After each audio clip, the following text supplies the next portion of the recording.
Oh, there's one over here. Let's do that one first. It's not really a question, it's a comment just to Catherine about Canadian broadcast.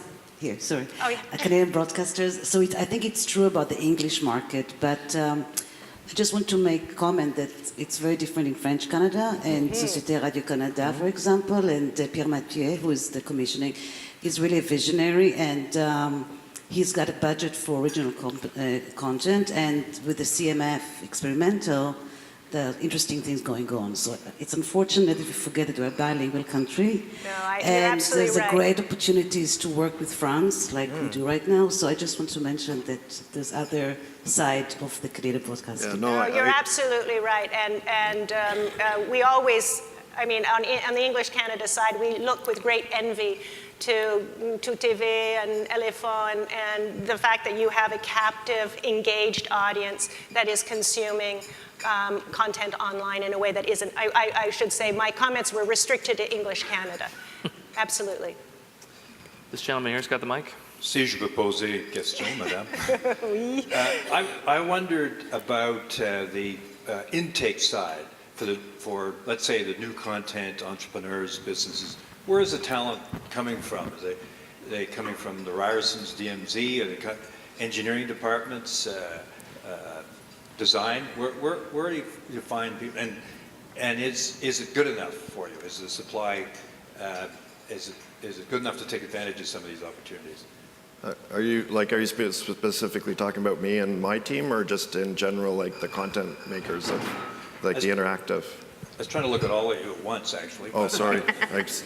We're blinded up here, by the way. Yeah, no. We've been at Zenithal, we've been hiring a number of people from OCAD recently, from the Digital Futures program and the, I think it's called Foresight and Innovation, from that program as well, and from digital design and the game design programs there. And we think they're terrific. And the other one we get. Oh, and from the CFCs, whatever it's. Yeah, I was going to say media the program CFC is yeah. a really good source for new talent. It's funny, you know, I got a letter back from Sundance on a film that I submitted and was rejected this year. And in that letter, they said 12,000 films were submitted this year to Sundance, regrets that we were not able to take your film. And I thought to myself, wow, that's 12,000 feature filmmakers. They're not submitting interactive projects.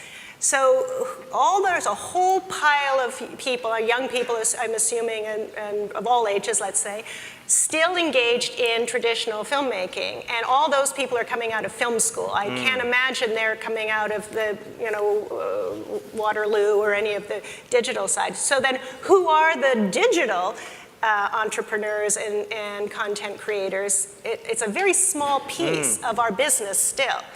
And it tends to be, in my case, because Jonas and Jay and I are more, we're connected into the animation community, into the comedy community. We're finding people really from programs or from the more traditional schools, not the computer geeks, but you must be dealing with computer geeks. But it's still, not The at all. people I'm talking about are not computer geeks, No. by the way. I'd say they're from a real it's hybrid. storytelling. Okay. It's still hybrid about storytelling. It's about idea generation. It literally starts there.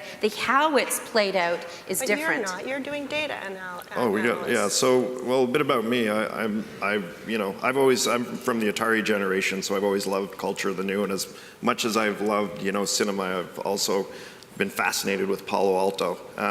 Part of me becoming an entrepreneur, and I worked for 10 years in film and TV here, and I've done a little stint in music and stuff, so I'm a very traditional media guy.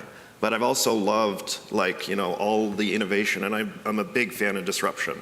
And I actually think media, by definition, is disruptive. We're all been born into disruption. All you guys benefit from disrupting somebody probably, years before. But for me, the breakdown is my COO is from Electronic Arts. Amy came from Knowledge Network, which is the TVO, who's my producer.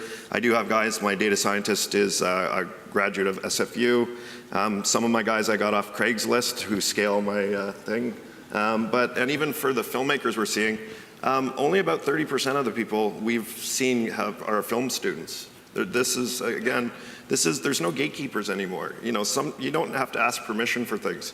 Sometimes I got to ask for forgiveness, but most of the time kids can just do things now, or young people, and that's what I'm finding is it's just the barriers to entry are really low. It's how do we filter and how do we measure and how do we understand that's going to be the key to it all. We filmed once in a project we did for BBC. We had a little dramatic scene that was like a standoff that took place in an airport with spies and things, and I was showing it to the client at BBC, and they went, okay, how many of the people in that scene are your employees? And I said, well, actually all of them. I said, they're actually all trained actors. It's new media they don't know anything about. Yeah. And that was true too, because we had a lot of theater grads working for us at one point. Cool. Well, I think that I can tell by the clock that we're just a bit out of time. So I'd like to thank the panel for what I thought was a pretty amazing discussion. So thank you guys.